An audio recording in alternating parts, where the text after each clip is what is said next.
وبه نستعين وهو خير معين ثم الصلاة والسلام على الرسول المسدد المصطفى الأمجد عني أبا القاسم محمد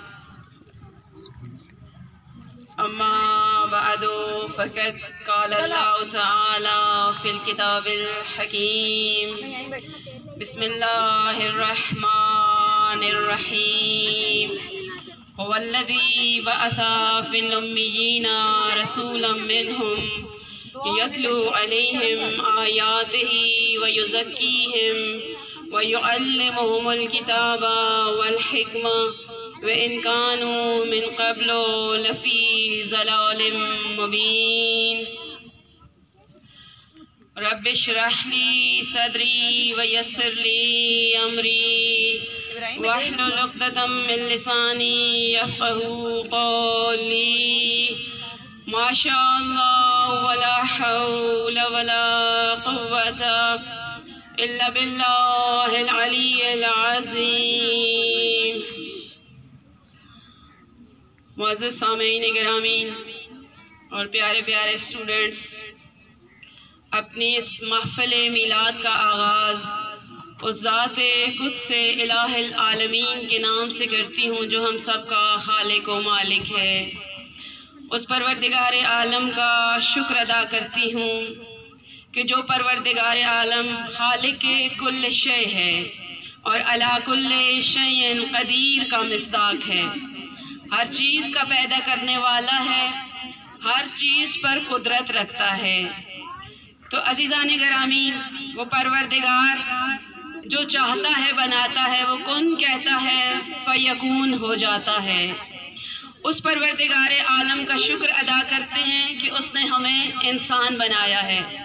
وہ کوئی بھی مخلوق بنا سکتا تھا، کچھ بھی خلق کر سکتا تھا، کیونکہ پوری کائنات کی اتنی بڑی گیلیکسی ہے، یہ اتنا بڑا سپیس ہے، اتنی کائنات ہے، اس میں بہت سی ایسی مخلوق ہے کہ جو ہمیں نظر بھی نہیں آتی ہے۔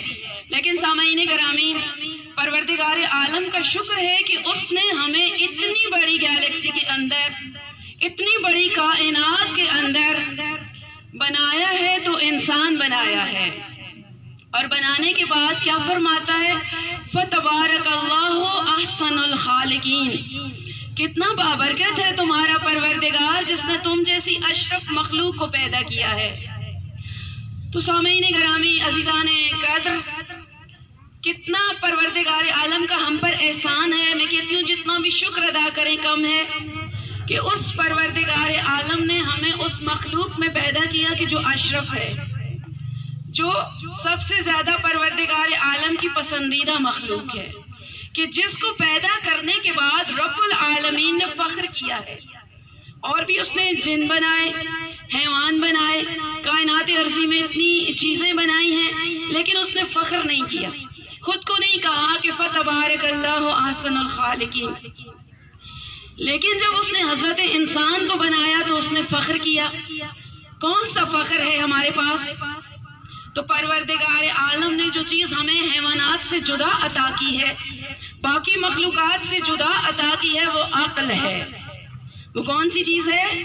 وہ عقل و شعور کی دولت ہے جو پروردگار عالم نے ہمیں عطا کی ہے۔ یہ عقل کیا ہے؟ اور یہ ہمیں باقی حیوانات سے ممتاز کرتی ہے، ورنہ حیوان کا کام بھی ہے کھانا پینا، یہی کچھ ہے نا۔ پروردگار عالم نے جب انسان کو پیدا کیا تھا تو ملائکہ نے اعتراض کیا تھا، ملائکہ نے objection کیا تھا، اور objection میں کیا کہا تھا کہ قالوا اتجعل فيها من يفسد فيها ويسفك الدماء ونحن نسبح ونقدس لك قال إني أعلم ما لا تعلمون۔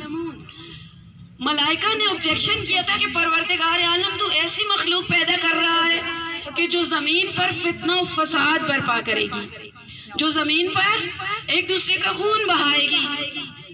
یہ objection تھا۔ انہوں نے کہا کہ ہم ہیں نا تیری تسبیح کرنے والے، ہم ہیں نا تیری تقدیس، تیری تمجید، تیری تحلیل کرنے والے، بس کیا ضرورت ہے اس مخلوق کی؟ تو عزیزان گرامی، پروردگار عالم نے کہا تھا انی اعلم ما لا تعلمون، جو میں اللہ جانتا ہوں وہ تم نہیں جانتے. یعنی مومنات عزیزان گرامی، ہم اس جگہ پر پہنچ چکے ہیں کہ پروردگار عالم نے جنہوں نے ہماری خلقت پر آبجیکشن لگایا، پروردگار عالم نے ان کے آبجیکشن کا خود جواب دیا ہے. خود پروردگار عالم نے، اور یہ خدا کا احسان ہے کہ جس نے جہاں ہمیں اشرف المخلوق پیدا کیا، عقل و شعور دیا کہ اس عقل کے ذریعے ہم اینالائز کر سکتے ہیں، ہم سنتھیسائز کر سکتے ہیں، ہم تہہ دریا جا کر تہہ دریاؤں کی سیکرٹس کو جان سکتے ہیں. یہ پروردگار عالم کا دیا ہوا عقل و شعور ہے کہ جو باقی مخلوق سے ہمیں ممتاز کرتا ہے. تو عزیزان گرامی اور میرے عزیز طلباء اور طالبات، آپ لوگ سن رہے ہیں، اور جو چیز ہمیں ممتاز کرتی ہے عقل کے بعد وہ علم ہے کہ پروردگار عالم نے اپنے حبیب کے ذریعے جس طرح سے کبھی خود قرآن میں فرماتا ہے هل يستوي الذين يعلمون والذين لا يعلمون، کہ کیا جاننے والے اہل علم اور جاہل برابر ہو سکتے ہیں؟ اور پھر خود ہی جواب دیتے ہیں کہ نہیں، وہ ہرگز برابر نہیں ہو سکتے. تو پروردگار عالم کا شکر کیجئے کہ جس نے آپ کو اتنی مخلوقات میں سے اشرف بنایا ہے، اکرم بنایا ہے، ابر بنایا ہے. اس پروردگار عالم کا شکر ہے. تو اب ہمارا فریضہ کیا ہے؟ سب سے پہلے ایک چیز اور بتاؤں، عقل و علم کے ساتھ قرآن جیسی معجز نما کتاب عطا کی ہے. قرآن جیسی معجز نما کتاب، لیکن اس کتاب جس کا کوئی ثانی نہیں ہے الہامی کتابوں میں، اور سب سے افضل نبی پر سب سے اشرف کتاب نازل کی ہے پروردگار عالم. ہمارے درمیان اگر کوئی پی جی کا اسٹوڈنٹ ہو یا پی ایچ ڈی کا اسٹوڈنٹ ہو، ہر ایک کے لیے یہ علم کا سرچشمہ ہے. اس لیے کہ عزیزان گرامی قدر، یہ قرآن وہ کتاب ہے کہ جہاں کہہ رہی ہے ہدی للناس، ہدایت ہے لوگوں کے لیے. کن لوگوں کے لیے؟ ان میں انگریز بھی ہو سکتے ہیں، یہودی بھی ہو سکتے ہیں، ایتھیسٹ بھی ہو سکتے ہیں، کمیونسٹ، سیونزم، ہر ایک سے تعلق رکھنے والے، ہر طبقے فکر سے تعلق رکھنے والے لوگ اس قرآن سے استفادہ کر سکتے ہیں. یہ ہدی للناس ہے، انسانوں کے لیے ہدایت ہے. پھر فرماتا ہے ہدی و بشریٰ للمسلمین، یہ کتاب مسلمانوں کے لیے خوشخبری ہے اور ہدایت ہے. پھر فرماتا ہے ہدی و بشریٰ للمؤمنین، یہ مومنوں کے لیے بشارت اور ہدایت ہے. اس کے بعد فرماتا ہے ہدی للمتقین، یہ صاحبان تقوی کے لیے ہدایت ہے.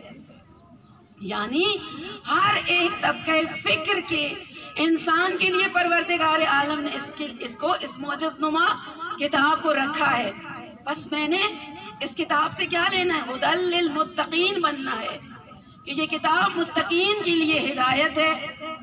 کون سے متقی؟ الذین ہم عن صلاتہم خاشعون، الذین ہم عن اللغو معرضون، وہ لوگ جو اپنی نمازوں میں اللہ سے ڈرتے ہیں، وہ لوگ جو لغو باتوں سے پرہیز کرتے ہیں، لا یعنی باتیں، ادھر ادھر کی باتیں نہیں کرتے، بلکہ فقط وہ بات کرتے ہیں جو اللہ چاہتا ہے، کہ اپنے کانوں کو، اپنی آنکھوں کو، اپنی عقل کو، اپنی فکر کو اس جانب متوجہ رکھتے ہیں جو اللہ چاہتا ہے.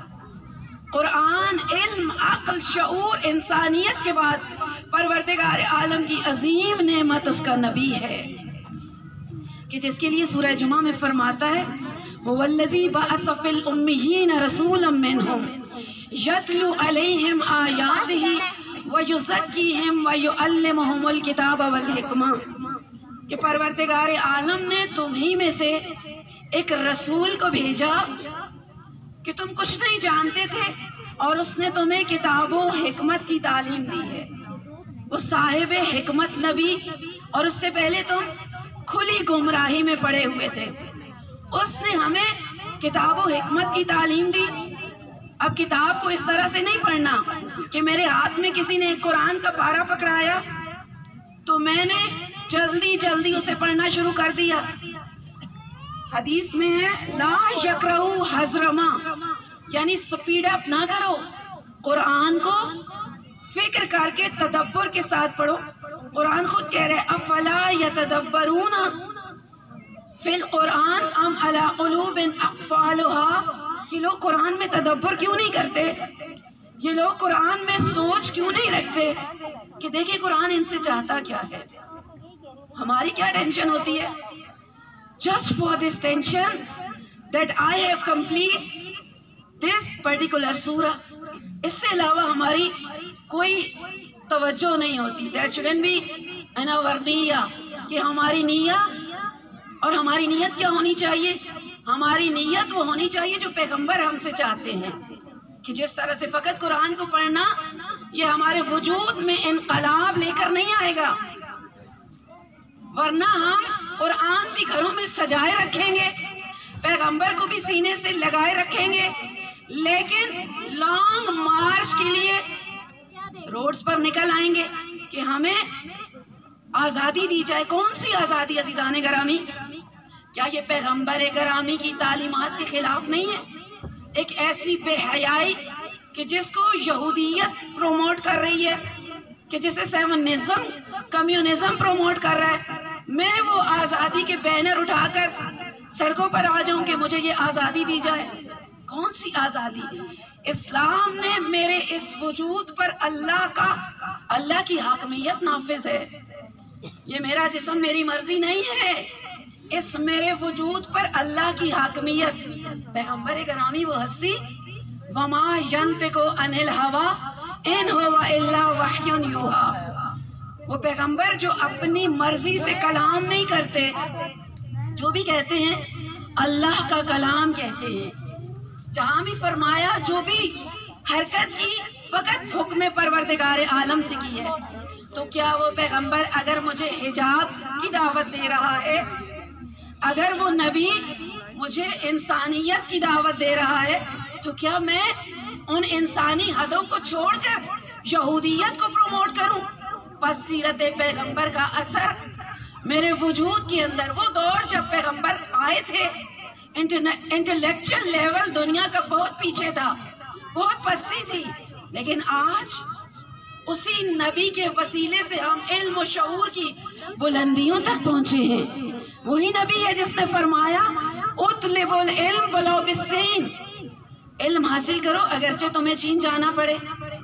اطلب العلم من المہد الی اللحد، ماں کی گود سے گور قبر تک علم حاصل کرو۔ آپ بچوں کو پروردگار عالم نے یہ توفیق عطا فرمائی ہے کہ آپ کو بہترین والدین عطا کیے، بہترین اساتذہ کی موجودگی میں آپ ایک بہترین منزل کی جانب بڑھ رہے ہیں۔ پس قدر کیجئے، اپنے والدین کی بھی قدر، اپنے دین و مذہب کی قدر، اور اپنے اساتذہ کی قدر۔ اس لیے عزیز طلباء کہ یہی قدر اگر میرے وجود کے اندر ہوگی تو حقیقتاً میرے وجود پر اسلام نافذ ہوگا، اللہ کی ولایت کے اندر، اللہ کی حاکمیت کے اندر میں رہوں گی۔ لیکن اگر میں نے خود کو اور اپنے ذہنوں کو آزاد چھوڑ دیا تو پھر میرا جدھر دل چاہے میں چلی جاؤں، لیکن یاد رکھیے اگر میں دائرہ اسلام سے اپنی نفس کی خباثتوں کی وجہ سے نکل گئی تو پھر شیطان اور ابلیسیت کا غلبہ میرے وجود پر آ جائے گا، اور جب ابلیسیت کا غلبہ آئے گا تو یعنی میں پیچھے چلی جاؤں گی۔ میں اگر کہوں کہ میں یورپ کو اور امریکہ کو فالو کرتی ہوں یا پسند کرتی ہوں ان کے کلچر کو، تو یعنی میں قدامت پسند ہوں، اس لیے کہ اسلام جدت پسندی ہے۔ اسلام کے اندر، اسلام ایک جدید دین ہے جو پروردگار عالم نے ہمیں اس نبی کے وسیلے سے عطا کیا ہے۔ بس خدا کا شکر ادا کیا کیجئے کہ وہ ہستی جو اللہ کے عرش کی زینت تھی، وہ اس زمین پر ہماری سعادت مندی کے لیے آئی ہے۔ وہ نور اگر پروردگار عالم نے اتارا تو ہماری سعادت ابدی کے لیے اتارا ہے۔ بس ہم اس پروردگار عالم کی طرف سفر کر رہے ہیں، اور اس سفر کو ہم نے سمجھنا ہے، میں نے اپنا اس دنیا میں آنے کا مقصد سمجھنا ہے. مجھے اگر اپنے پیغمبر کی سیرت سمجھ آ گئی تو سمجھ لیجئے اگر مجھے معرفی ہو گئی تو مجھے اپنے وجود کی معرفت ہو جائے گی. بس اگر مجھے اپنے وجود کی معرفت ہو گئی تو میں پروردگار عالم کے ہاں جانے کے لیے سرخرو ہوں، کیونکہ جانا اسی طرف ہے. قُلْ إِنَّ الْمَوْتَ الَّذِي تُفِرُّونَ مِنْهُ فَإِنَّهُ مُلَاقِيكُمْ ثُمَّ تُرَدُّونَ إِلَىٰ عَالِمِ الْغَيْبِ وَالشَّهَادَةِ. سورہ جمعہ میں پروردگار عالم فرما رہے ہیں کہ تمہیں جس موت سے تم فرار کر رہے اسی کی طرف جانا ہے. تو جب جانا اسی طرف ہے تو بس جاہل نہیں جانا، علم کی منزلوں کے ساتھ اس پروردگار عالم کی بارگاہ میں جانا ہے کہ وہ نبی ہمیں وہاں پر اس بارگاہ میں جاہل دیکھنا نہیں چاہتا.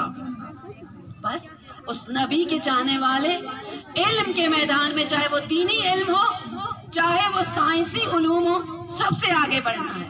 بس پروردگار عالم سے دعا ہے کہ آپ عزیزان نے، طلباء نے، یہاں کے معلمین، ٹیچرز اور انچارج جو بھی ہیں، ان سب نے جس طرح سے خوبصورت انداز میں اس محفل کو سجایا، دعا ہے کہ پروردگار عالم ان کی اس محفل کو اپنی بارگاہ میں قبول فرمائے. خداوند متعال بتصدق محمد و آل محمد ان بچوں کو دنیا اور آخرت کے امتحانوں میں کامیابیاں نصیب فرمائے، ان کے والدین کو ان بچوں کی وجہ سے سرخرو فرمائے. پروردگار عالم سے دعا ہے خداوند متعال اس ادارے کو دن دوگنی رات چگنی ترقی عطا فرمائے. اس ادارے میں کام کرنے والی تمام ٹیچرز کی خدا پروردگار عالم ان کے مقدر کو روشن فرمائے. یہاں پر جو بھی اور بالخصوص جو اس ادارے کے منتظمین ہیں، خداوند متعال انہیں طول عمر عطا فرمائے اور بہترین انداز میں خداوند متعال ان کو خدمت کرنے کی توفیق نصیب فرمائے. خداوند متعال سے دعا ہے کہ جس ہدف و مقصد کے لیے پروردگار عالم نے ہمیں اس دنیا میں بھیجا ہے، خدا کرے کہ ہم اپنے مقصد کو حاصل کر سکیں. خداوند متعال سے دعا ہے پروردگار عالم آخر میں ہم سب کا یہاں پر آنا اور اس محفل میلاد کو اپنی بارگاہ میں قبول فرمائے. ربنا وتقبل دعا منا انک انت السمیع العلیم. صلی اللہ علی محمد وآلہ الطاہرین. ہزاروں